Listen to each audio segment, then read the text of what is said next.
স্ত্রী স্বামীকে বলেছে যে তার সাথে সংসার করতে চাইলে স্বামী যেন তার মায়ের সাথে সকল সম্পর্ক ছিন্ন করে। এই অবস্থায় স্বামী কি করবে?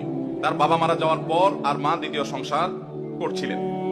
কোন স্ত্রী যদি তার স্বামীকে এরকম আলটিমেটাম দেয় যে তুমি আমার সাথে সংসার করতে হলে, অর্থাৎ তুমি আমার স্বামী হিসাবে থাকতে হলে তোমার মায়ের সাথে সম্পর্ক ত্যাগ করতে হবে, তাহলে এটা একাধারে কিয়ামতের একটা আলামত, আবার একাধারে এই ভদ্র মহিলার বেকুব হওয়ারও লক্ষণ। কিয়ামতের আলামত এই অর্থে যে একজন মহিলা তিনি স্বামীকে শর্ত দিচ্ছেন যে তুমি সংসার করতে হলে আমার এই কাজ করা লাগবে। এটা সাধারণত তো হয় না, হয় উল্টা। যদিও অন্যায় ভাবে এরকম কোন শর্ত যদি স্বামীও তার স্ত্রী দেয় সেটাও অন্যায়। অতএব এটা অবশ্যই কিয়ামতের আলামত যে এই মহিলা তার স্বামীকে এইভাবে শর্ত দিচ্ছে যে আমার স্বামী থাকতে হলে তোমার এই শর্ত পূরণ করতে হবে। আবার একই সঙ্গে তিনি মূর্খতারও পরিচয় দিয়েছেন, কারণ তিনি নিজের ক্ষতি নিজে করছেন। নবী করিম সাল্লাল্লাহু আলাইহি ওয়াসাল্লাম বলেছেন, সহিহ বুখারীতে হাদিসটি বর্ণিত হয়েছে, মান সাল্লাহু আন ইউসালা লাহু ফি রিজকিহি আও ইউনসা লাহু ফি আথারিহি ফালইয়াসিল রাহিমা। যে চায় তার রিজিকে এবং হায়াতে প্রশস্ততা হোক, বরকত হোক, সে যেন আত্মীয়তার সম্পর্কগুলোকে রক্ষা করে, আত্মীয়তার বন্ধনগুলোকে সম্পৃক্ত করে, সংযুক্ত করে। অতএব কেউ যদি তার রক্ত সম্পর্কে মানুষের সাথে সম্পর্ক নষ্ট করে, তার রিজিকে এবং হায়াতে বরকত হবে না, বরকত কমবে।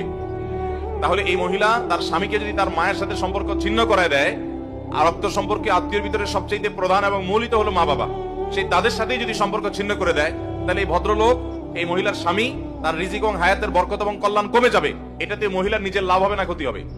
তাহলে নিজের গতি যে সে করে, সে কি বুদ্ধিমান না বোকা? এই জন্য আমি বলেছি ভদ্র মহিলা বোকা, নির্বোধ। আপনার শাশুড়ি আপনার কাছে কোনো কারণে অপছন্দনীয় হতে পারে, কিন্তু আপনার স্বামীর যেহেতু মা, অতএব আপনি বরং তাকে উপদেশ দিবেন যে কোনো মূল্যে তুমি তার সাথে সম্পর্ক বজায় রাখো। আপনার কাছে খারাপ লাগে, আপনি প্রয়োজনে নিজেকে বাঁচিয়ে রাখেন যদি তার জুলুমে আপনি অতিষ্ঠ হন, এরকম কিছু হয়। কিন্তু সন্তান কখনো মাকে ত্যাগ করা জায়েজ হতে পারে, বাবা মার সাথে সম্পর্ক ছিন্ন করা কোনো সন্তানের জন্য কখনো হালাল হতে পারে। নবী করিম সাল্লাল্লাহু আলাইহি ওয়াসাল্লাম বলেছেন, কয়েকটা লোকের আমল ইবাদত কবুল হয় না, সালাত কবুল হয় না, এর ভিতরে একটা হলো হক, অর্থাৎ মা বাবার অবাধ্য সন্তান। অতএব এই নারী যে কথা বলছেন, সেই নারীর কথা শোনা স্বামীর জন্য কোনো অবস্থাতে জায়েজ নয়, বরং তার কথা লঙ্ঘন করা ফরজ। এই নারী তাকে হারাম কাজ করতে বলছে, এই হারাম কাজ স্ত্রী কেন, অন্য কেউ যদি বলে সেটা শোনা যাবে। বিধায় স্ত্রীকে হয় বোঝাতে হবে, আর যদি স্ত্রী মানতে রাজি না হয়